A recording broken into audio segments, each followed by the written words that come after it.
Bem, nós vamos passar agora a palavra para a Simone, que também terá seus 30 minutos, e a gente também vai passando os papeizinhos para se organizar e concluir o pensamento. Antes de passar para a Simone, eu queria mais uma vez agradecer a Casa dos Meninos, que diretamente está transmitindo esse debate, e durante a semana nós recebemos muitos companheiros que encaminharam para nós o fato de terem podido assistir pela internet o debate. Então, agradecer mais uma vez a Casa dos Meninos, e aí o Wilton, que também está filmando, e o pessoal do PUC Viva, o Robertinho, a Zazá, que estão aqui acompanhando conosco essa atividade. Então a gente vai passar a palavra para a Simone, que também terá seus 30 minutos. Eu também queria me somar aqui ao agradecimento ao convite da ProPuc, né? A ProPuc, como sempre, pauta organizações muitíssimo importantes, que várias vezes estão bastante fora da sala de aula, e até mesmo nas próprias esferas de debate da esquerda. Então é uma iniciativa que a gente espera que tenha uma longa vida e que pode sempre contar com a nossa contribuição. Antes também de entrar no debate, na intervenção que eu preparei, o que eu queria colocar também é... Só um minutinho, Simone. Então, a ProPuc, também quero agradecer a ProPuc está apoiando essa atividade, mas lembrar que essa é uma atividade do Núcleo de Estudos de Aprofundamento Marxista, da pós em Serviço Social. Sem dúvida alguma é que a Bia é coordenadora, não é presidente da ProPuc, mas é o apoio da ProPuc, não só essa atividade, mas a ProPuc tem, de fato, apoiado todas as atividades progressistas críticas dentro da universidade. Mas, nesse caso, é do núcleo marxista, tá? Só para... Maravilha. Então, temos um núcleo marxista também para se juntar às iniciativas, né, que já vêm sendo feitas. Está de parabéns pelo tema, inclusive pela coragem de discutir, né, a questão do partido em um momento em que todo mundo, enfim, existe um senso comum antipartidário, né, muito importante. Inclusive, nas universidades, todo mundo glorifica o Foucault, que maravilha, né? Os Foucaultianos, que maravilha, o apoio do Foucault à Revolução Iraniana, justamente porque ela não tinha partido, né? Sem discutir a contradição que é o Foucault e os Foucaultianos terminarem apoiando um dos processos revolucionários que culminou justamente num Estado bastante reacionário, que é o Estado dos Ayatollahs. Então, isso demonstra que a questão da defesa do partido surge como um farol que deve orientar hoje todas as nossas discussões. Antes de entrar, propriamente dita, no debate, no tema do debate, eu também queria me somar aqui ao clamor que foi feito, né, anteriormente pelo professor Mazeu e também pela Bia, da necessidade da gente rodear de solidariedade o processo que está acontecendo na Unifesp, lembrando que se trata de uma ofensiva bastante importante que está se dando em várias universidades. Né, a USP está aí no olho do furacão, passando por um momento crítico, né, houve eliminações de estudantes, que é uma coisa extremamente brutal, né, agora é um processo bastante pesado, né, pairando sobre a cabeça dos 83 estudantes e trabalhadores que participaram da ocupação ano passado contra a entrada da polícia na universidade, né, e além disso um processo de perseguição. A diretoria do Sintusp, que abre um precedente muito grave para o conjunto dos sindicatos e da classe trabalhadora do Brasil, que já tinha sido antecedida pela demissão ilegal do diretor Cláudio Honor Brandão, e que agora toda a diretoria do Sintusp está sendo processada com ameaça de ser demitida por justa causa, com as argumentações incríveis, assim, entre elas ter soltado boletins, né, que denunciavam a política da reitoria. Então, para vocês terem uma ideia do tamanho da ofensividade que está pairando sobre as universidades e que é necessário que a gente unifique todas as nossas forças, né, para conseguir responder a esse desafio. Bom, eu acho que, em primeiro lugar, a importância do debate sobre a questão da Rosa Luxemburgo e do Trotsky do partido hoje é porque ele deixa de ser um debate meramente teórico e passa a ter uma importância decisiva na nossa vida, né? Ele abre uma perspectiva do que vai ser feito agora, principalmente se a gente partir do momento histórico que a gente está atravessando, que é um momento marcado por uma crise capitalista muitíssimo importante, que não somos só os marxistas, mas inclusive os próprios intelectuais burgueses e os próprios analistas burgueses caracterizam essa crise como uma das mais graves desde 1929, e ainda que até o momento a dinâmica que se deu não é uma dinâmica que se acelerou no sentido da preparação de uma intervenção imperialista, de uma guerra interimperialista, né, que na Segunda Guerra Mundial, enfim, envolveu todas as grandes nações. O fato é que a gente começa a ver um ataque bastante concentrado à classe trabalhadora, não só dos países da periferia, né, como foi de costume durante todas as décadas anteriores, mas também agora um ataque concentrado nos países imperialistas, né? A gente ouve falar agora da possibilidade da quebra da Grécia, da saída do euro, né? Enfim, de toda a política de rapina que a Alemanha tem levado adiante frente aos demais países, né, da Europa, e isso abre uma perspectiva estratégica, quer dizer, agora o debate não é mais se a crise vai chegar ou não, se o capitalismo presta ou não, porque cada vez isso fica mais claro, né, que, enfim, que o capitalismo, ao contrário do que se dizia nos anos 80, com as teses de fim de história do Fukuyama, é um sistema de miséria que tem que ser combatido pela classe trabalhadora. E a questão é como combater, né? Que instrumento a gente tem que levar adiante para combater e que localização os setores que, como nós que estamos aqui nessa mesa, né, que nos caracterizamos como esquerda, não somos meramente acadêmicos, somos construtores partidários, cada qual com a sua estratégia, devemos levantar. Então, para mim, esse é o grande sentido desse debate, né? Respondendo, inclusive, a uma situação que se acelera bastante no conjunto da Europa, né? A gente tem agora uma tendência ao aumento dos regimes bonapartistas, ataques brutais, como está se dando, por exemplo, no Estado espanhol, né? Onde agora dirigentes sindicais estão sendo muito perseguidos, existe toda uma cultura de delação que está sendo promovida pelo governo, né? No qual o governo implantou sites públicos no qual você pode ir lá e delatar se o seu vizinho participou de alguma mobilização e ele em seguida é preso. Então isso assim, é uma questão que tem se acelerado e se demonstrado bastante em diversos países da Europa, né, mas que vem acompanhada já com o primeiro movimento de resposta. A gente teve 11 greves gerais na Grécia, esse é um processo bastante alentador, né? Tem um ressurgimento de uma juventude que começa a se levantar mundo afora. A gente vê isso através dos movimentos Occupy nos Estados Unidos, mas também agora recentemente esse movimento cruzou o oceano, chegando a se fazer sentir agora no Chile, né, com um levantamento bastante importante, e também até mesmo no Canadá. Vejam você, né, eu sempre me perguntei que papel cumpriu o Canadá no mundo, a gente não ouviu falar nada sobre o Canadá, e agora existe um movimento estudantil fortíssimo, né, em Quebec, que já dura praticamente 3 meses, que mostra que de fato há uma reversão dos tempos e uma aceleração no sentido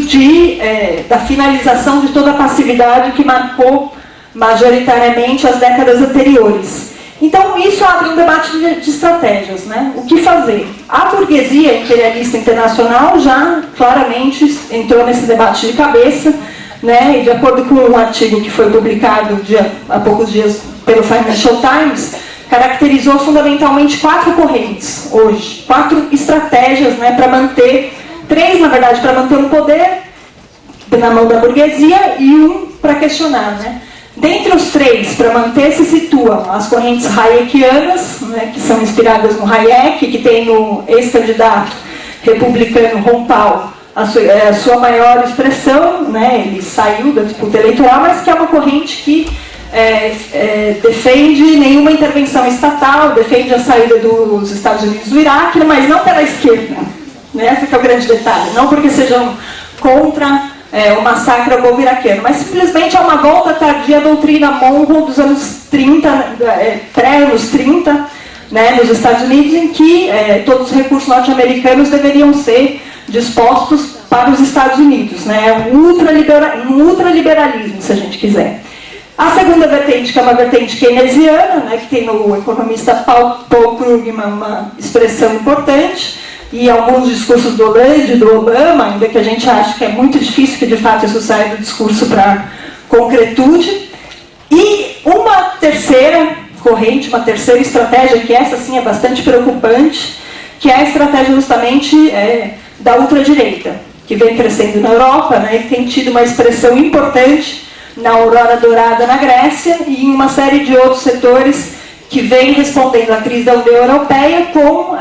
uma volta à questão dos Estados nacionais marcada por uma xenofobia bastante importante. E a quarta estratégia seria justamente a estratégia socialista / anticapitalista, né, que se marca tanto pelos movimentos que começam a surgir internacionalmente, mas também na volta de um discurso que recoloca a questão do socialismo e que recoloca a questão de que é necessário dar uma outra saída para esse sistema de miséria que tem assolado o mundo. Dentro dessa corrente anticapitalista barra socialista é que a gente se insere e é onde a gente precisa discutir qual é a estratégia necessária. E o que isso tem a ver com o debate que a gente está fazendo hoje, né? Esse debate sobre Lenin, Trotsky, Rosa Luxemburgo. Na minha opinião, tem tudo a ver, porque é partindo justamente da apropriação do que houve de mais avançado no movimento revolucionário internacional que a gente pode se colocar a pensar quais as saídas, né, que devem ser forjadas. Porque quem resolve inventar tudo da sua própria cabeça e começar sempre do zero tem menos inteligência do que aquele que busca se apropriar do que existe de mais avançado na história. Então, nesse marco, é que a gente localiza a questão desse debate. E aí eu vou tentar traçar também, porque meia hora é pouco tempo, alguns elementos que eu acho que demonstram de maneira bastante importante a superioridade e a importância do legado do trotskismo e do Trotsky, né? Mais do Trotsky até do que das correntes trotskistas, que eu acho que merece também um balanço autocrítico da gente que faz parte dessa tradição, para conseguir entender e conseguir avançar para pensar esses desafios, né? Em primeiro lugar, assim, acho que é importante a gente localizar o que foi o Trotsky historicamente, né? Onde se forjou esse pensamento, pensando que houveram fundamentalmente, antes da Segunda Guerra Mundial, 3 gerações de grandes marxistas, né, de grandes revolucionários. Uma primeira geração foi a geração integrada pelo Marx e pelo Engels, que fundou, né, as questões mais elementares do que a gente hoje chama de marxismo, que legou para a gente o Manifesto do Partido Comunista, o Capital, enfim, esses debates estratégicos, inclusive desenvolvidos em polêmica com as tendências anarquistas, né, da Primeira Internacional, mas que teve a contradição de ter se forjado justamente em um momento em que os processos revolucionários eles eram episódicos. O Marx e o Engels, eles participaram concretamente, né, de alguns processos, mas fundamentalmente de 1848 e da Comuna de Paris, em 1871. Então isso marcou a obra e até onde eles conseguiram chegar, que depois teve que ser continuado pela tradição do século XX, que é tão desprezada pela academia. E eu acho que é uma tarefa nossa hoje lutar pelo retorno dessa estratégia, né, legada pela tradição do século XX, e encará-lo de maneira não dogmática, mas sabendo valorizar justamente o que eles trazem de novo, porque a gente vive ainda numa ordem que foi muito determinada e criada justamente por todas as experiências do século XX. Então seria uma loucura querer pensar, né, qual estratégia se levar adiante hoje, desprezando justamente toda essa experiência. Houve uma segunda geração, que foi a geração do Labriola, do Plekhanov, né, do Kautsky, que foi o dirigente do SPD, e do Merin, que foi uma geração que cumpriu um papel bastante importante, ainda com o Plekhanov sendo considerado o pai do marxismo russo, mas que teve a contradição também de ter se forjado em um momento de crescimento econômico. E esse crescimento econômico levou justamente, né, à ilusão de que seria possível, pelas vias pacíficas e graduais, se conquistar uma condição superior para a classe trabalhadora, né, levando a uma série de debates que aconteceram na Segunda Internacional, debates bastante acirrados, que ajudaram a forjar a estratégia a qual eu vou me remeter mais detidamente, que é a estratégia da terceira geração, né, que é a terceira geração que a gente caracteriza, que é a geração do Lenin, da Rosa e do Trotsky, né, que é uma geração que se forja aí em meio a um processo revolucionário importantíssimo, né? Não à toa é o Lenin que vai definir justamente as bases, né, do que foi, que caracterizavam o imperialismo, não só como uma política por parte das potências mais importantes, mas fundamentalmente como uma mudança de época profundamente importante, né, na qual se caracterizava que a partir de agora a gente entrava numa época de crises, guerras e revoluções, e que disso derivava uma série de conclusões, que eram conclusões importantíssimas que nós devemos resgatar hoje. Porque a crise capitalista internacional, justamente o que ela faz é reatualizar as condições de crises, guerras e revoluções. Durante muito tempo se discutiu, né, até bem pouco tempo atrás, da década de 80 e década de 90, que as crises, guerras e revoluções já não existiriam mais. De que a questão da revolução como motor de transformação histórica, e não só revolução socialista, já tinha sido banido da esfera da realidade. E hoje, justamente, o que se reatualiza é isso. Então, nesse sentido que a gente avalia que é muito importante partir do combate pelo resgate não dogmático dessa tradição. Né? Nesse sentido, o Lenin, ele definia que o capitalismo, quando ele passa para essa nova etapa, que é essa etapa imperialista, né, todas as tendências que o próprio Marx já tinha desenvolvido, né, no capital, que era uma tendência à concentração do capital até avançar em monopólios, a um exacerbamento sem par, se comparado com o âmbito da Primeira Guerra Mundial, ao invés de levar adiante a política, né, de transformar a guerra em revolução, terminou defendendo os interesses da sua própria burguesia nacional, né, se a gente não se apropria justamente da importância de todo esse legado, sabendo justamente, né, dos erros e acertos que cada um desses grandes revolucionários legou para que a gente pudesse hoje pensar o tema de estratégia e tática. Né? Por exemplo, sobre a Rosa Luxemburgo, a gente pode caracterizar que se por um lado ela foi mais audaz e soube, nesse sentido, caracterizar bem antes do Lenin a questão do papel de Kautsky, por outro lado, sua grande debilidade também foi a via através da qual ela enxergava a questão da insurreição. Né? E isso a levou justamente a não entender em profundidade qual tinha sido a política do Lenin no Congresso de 1903, quando ele luta, né, à frente da fração dos escristas, por um partido centralizado que pudesse, nesse sentido, golpear com uma mão apenas, e com um só golpe, né, toda a burguesia que é extremamente centralizada, que conta com um Estado centralizado, que conta com um aparato, né, profundamente concentrado, e que, enfim, naquele momento não era uma questão que era entendida pelo conjunto, inclusive dessa terceira geração dos revolucionários. O próprio Trotsky também, naquele momento, não tem uma visão muito mais parecida com a da Rosa Luxemburgo, ainda que depois ele venha a mudar de posição e se transformar no que o próprio Lenin caracterizou como um dos melhores bolcheviques, né, a partir do momento que ele se unifica no partido. Né? E isso tudo tem uma série de questões que são questões importantes, como é uma própria visão fatalista por parte da Rosa Luxemburgo, né, que ela tinha uma análise, em última instância, de que o capitalismo colapsaria na medida em que ele dominasse o mundo inteiro. Né? Então, tem um nexo interno, inclusive isso com a sua posição em relação ao partido, e vai ter um nexo interno também com a igualdade que ela traçava entre a greve geral de massas e a insurreição propriamente dita. Né? Depois o Lenin desenvolve isso com muita propriedade, dizendo que a greve geral de massas é extremamente importante para a emancipação da classe trabalhadora e da luta revolucionária, mas que ela leva diretamente à questão de que é necessário que uma vanguarda consciente, organizada em partido, possa contribuir com essa greve geral, transformando-a, né, transformando essas tendências à constituição de um organismo de duplo poder e levando ao armamento dessa mesma classe trabalhadora. Então, ou seja, uma greve geral não necessariamente equivale a uma insurreição no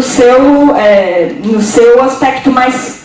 terminado, né? E não necessariamente desemboca na tomada do poder. Para isso é necessário que haja uma dialética entre a autodeterminação da classe trabalhadora expressada em partido, em soviets, né, em organismos de autodeterminação, com a existência do Partido Revolucionário. E o Trotsky e o Lenin sempre valorizaram essas questões sem nunca confundir um com o outro. Por exemplo, para o Trotsky, a questão do soviet como uma via de fazer com que a libertação dos trabalhadores fosse obra dos libertadores mesmos, nunca foi uma questão instrumental, como depois acabou se transformando no trotskismo que se seguiu durante a Segunda Guerra Mundial, que infelizmente não esteve à altura de conseguir dar seguimento, em termos estratégicos, a esse legado que tinha sido nos deixado pelo Trotsky, né? Por exemplo, existe todo um debate em torno da questão do partido, em torno da questão da importância dos soviets, entre o Mandel, que foi um dos trotskistas mais importantes, depois da morte do Trotsky, né, no segundo pós-guerra, com o Moreno, que é o fundador da corrente, o fundador histórico da VIT, corrente da qual faz parte o Valério Arcari, né, no qual, na minha visão, terminava vulgarizando muito, que era o Mandel, a questão dos soviets, né, inclusive mesclando a estratégia dos soviets com o eurocomunismo e com o sufrágio universal, e o Moreno termina fazendo uma discussão, que é uma discussão que polariza completamente na defesa do partido, como se a questão dos soviets pudesse ser instrumental no sentido de existir ou não. Então, resgatar essa dialética entre a construção do partido e a necessidade que esse partido revolucionário tem de impulsionar as tendências à auto-organização da classe trabalhadora nesses organismos de duplo poder é uma das lições estratégicas que, na minha opinião, a esquerda perdeu e que se trata hoje de resgatar de uma perspectiva muito superior e não só como teoria, mas como prática política em todas as lutas e todos os terrenos em que os combates se colocam. Né? Em seguida, a questão que eu gostaria de demonstrar é justamente isso. Nós não podemos ter uma visão idílica da confluência que houve depois, inclusive, entre o Trotsky e o Lenin, né? Falando, não, o Trotsky, em 1903, não tinha clareza sobre a questão do partido, depois ele passa a ter, aí o Lenin também adere à questão da teoria da evolução permanente, né? Abre mão da definição que ele tinha antes, que era da ditadura democrática de operários e camponeses, né? E a partir daí há uma unidade quase sem nenhuma contradição. É preciso saber também através de onde essas experiências foram se desenvolvendo, né? E aí, no caso, é muito interessante, eu recomendo que todo mundo que consiga ter acesso, busque um livro que saiu recentemente, né, que é um livro em francês, mas espero que saia, ouvi dizer que vai sair uma edição em espanhol, que foi escrito pelo Trotsky sobre as guerras balcânicas, né? Como se sabe, o Trotsky ele participou das guerras balcânicas na qualidade de repórter, né? Guerra de 1912 e 1913, que foi um processo extremamente contraditório, né? Em que, num primeiro momento, a Sérvia, o Montenegro, a Grécia, a Bulgária, eles se aliaram para libertar os territórios europeus que ainda estavam sob o domínio turco, né? Mas em seguida todos esses países do Balcã eles se unem contra as ambições hegemônicas da Bulgária. Então é um processo muito profundo que marca o Trotsky não só na sua teoria militar, mas também a partir daí ele passa a ter uma clareza superior da importância do partido, justamente, e do que significa a miséria inaudita a que as massas estão submetidas num processo de guerras, né? E nesse marco, como é necessário que haja um partido consciente que consiga, inclusive, dar uma resposta dialética entre a necessidade da organização militar, mas, ao mesmo tempo, o processo de emancipação da classe trabalhadora nesse marco através da constituição dos organismos de duplo poder. Então, finalizando essa parte, o que eu queria colocar é que esse diálogo estratégico entre o Trotsky, a Rosa Luxemburgo e o Lenin foi um diálogo fundamental para que se forjasse um Estado maior do proletariado naquele momento. E a nossa tarefa hoje ela não é menor,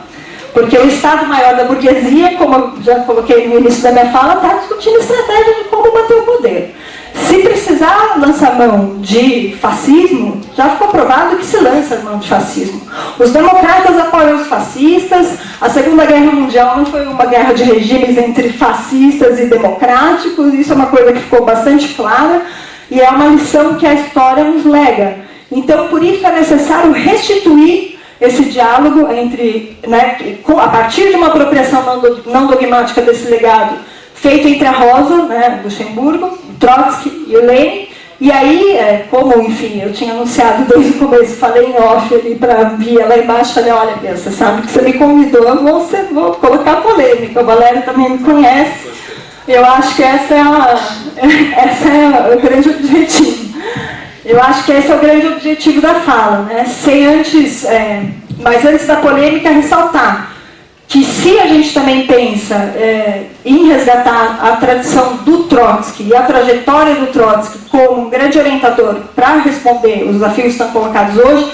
isso também se deve à exemplar luta que o Trotsky deu contra o stalinismo. Existe toda uma ampla gama de intelectuais e autores que são interessadíssimos em esconder esse legado, né, em colocar que não houve uma oposição revolucionária ao stalinismo, que é uma mentira da grossa. Inclusive, a minha impressão é que justamente porque houve, é que ele é tão negado na academia, porque não se discute Trotsky em lugar nenhum. Nunca tive a notícia de que em alguma aula de sociologia, de história, se tiverem, me convidem, que eu vou feliz da vida, por favor. Já tem na graduação. A Bia está dizendo que deu e eu acredito nela, mas fora ela, não conheço. E quem conhecer, que faça muito alarde sobre isso, porque vai ser uma exceção. Que é justamente esse o legado que ele deixou, não só teórico, mas o legado inclusive prático. Quer dizer, enquanto estava todo mundo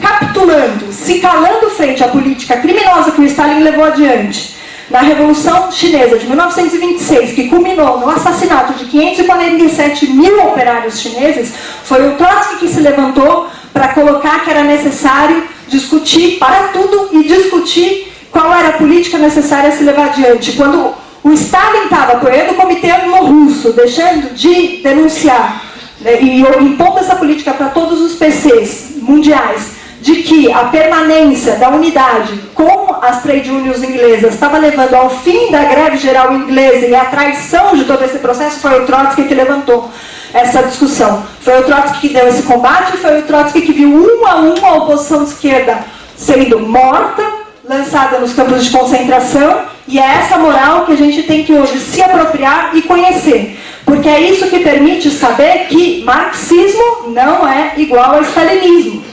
E é esse o legado fundamental que a gente tem que tornar vivo. E esse legado viveu nas lições da Quarta Internacional e na elaboração da teoria da Revolução Permanente, que eu vou agora aqui colocar de maneira bem geral e sem dúvida nenhuma vulgarizando muito a importância e os fundamentos que ela tem, mas que negou toda uma via de revolução para os países de capitalismo, de desenvolvimento atrasado, mas também para os países de capitalismo centrais, colocando justamente o papel que cumpria a burguesia nesses países, que já nascia totalmente submissa às burguesias imperialistas, e que por mais que o processo revolucionário começasse pela via das demandas democráticas, ele tinha que culminar na Revolução Socialista, porque o seu sujeito era a classe trabalhadora, já que a burguesia nesses países é vil e covarde, como a gente vê hoje em vários processos que se abrem, como é o caso, por exemplo, dos processos da Primavera Árabe, onde a gente vê os dirigentes dos conselhos e os dirigentes, enfim, de todos esses processos, negociando com a OTAN a impossibilidade de que a libertação nacional na Líbia seja obra dos próprios líbios. E esse é um dos grandes debates que a gente tem com o PSTU, que a gente tem com a LIT, né, que é justamente pensar como a teoria da evolução permanente ela segue extremamente vigente contra, né, a proposta de revisionismo feita pelo Moreno, que foi o fundador da LIT, que é a teoria da evolução democrática, que dizia que onde existe ditadura, né, você poderia, a luta pela democracia, ainda que formal, ainda que nos marcos da democracia liberal seria um grande avanço. O que a gente vê hoje, nesse momento, é justamente a negativa de tudo isso. E por fim, queria colocar que ligado a isso, essa crítica do Trotsky ao stalinismo deve ser apropriada por todos, porque o Trotsky sempre buscou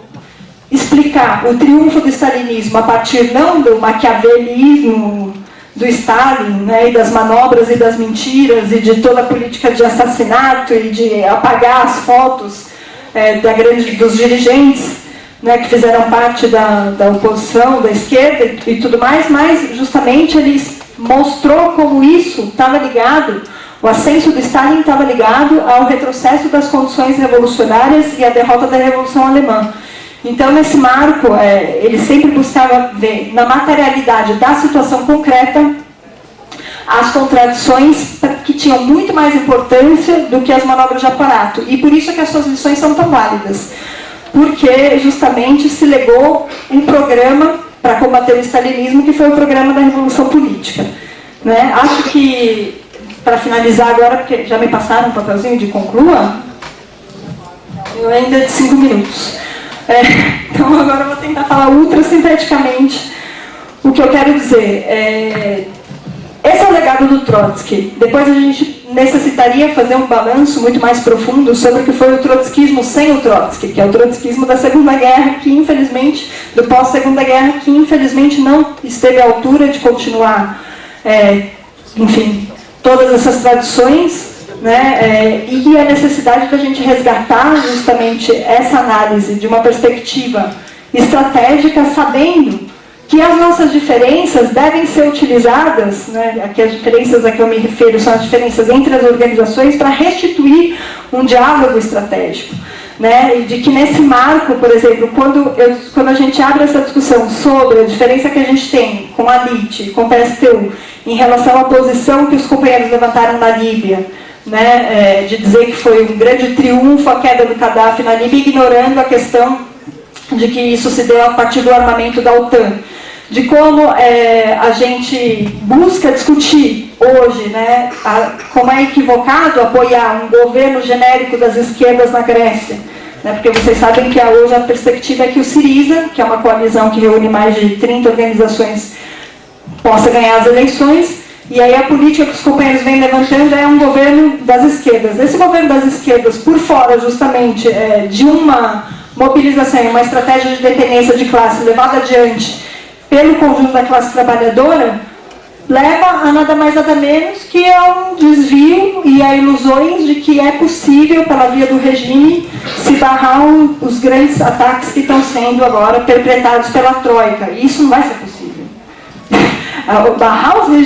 Barrar os ataques que estão agora se forjando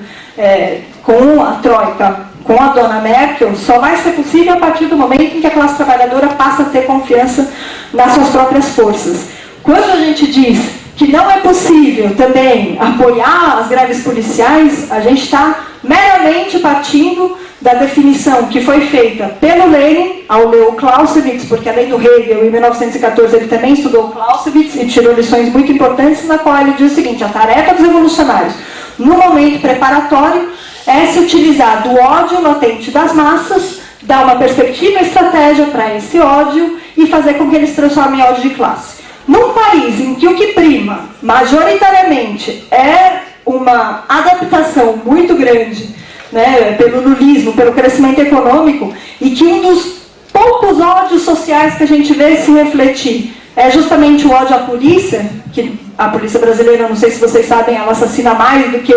todas as polícias norte-americanas somadas.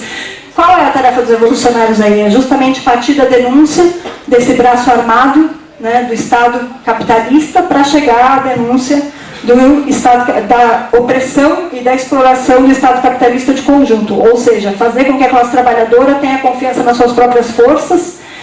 e, a partir daí, consiga, de fato, se armar, não pela via do apoio às greves policiais, mas pela via de resgatar a memória do que ela é como sujeito histórico independente, que foi capaz de fazer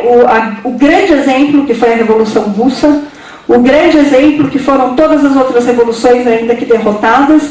fazendo com que se perceba que a classe trabalhadora ela não é só explorada, oprimida, coitada, mas que ela foi uma classe que teve grande sede de poder quando ela toma consciência disso. E que se a burguesia hoje, em meio a tanta crise, não consegue ainda dominar,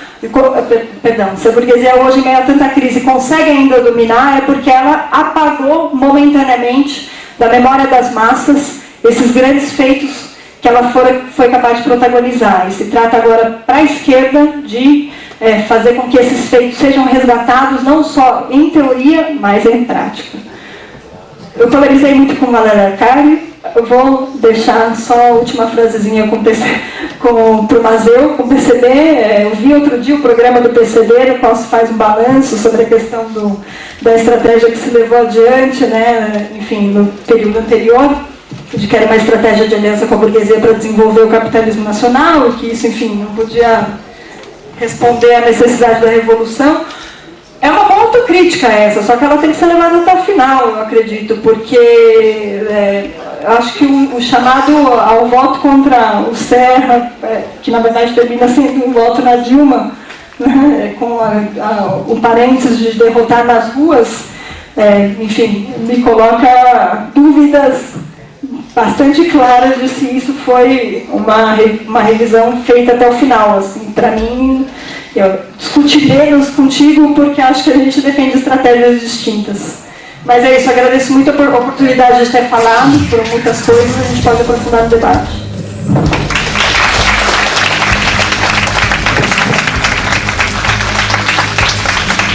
Obrigada, Simone.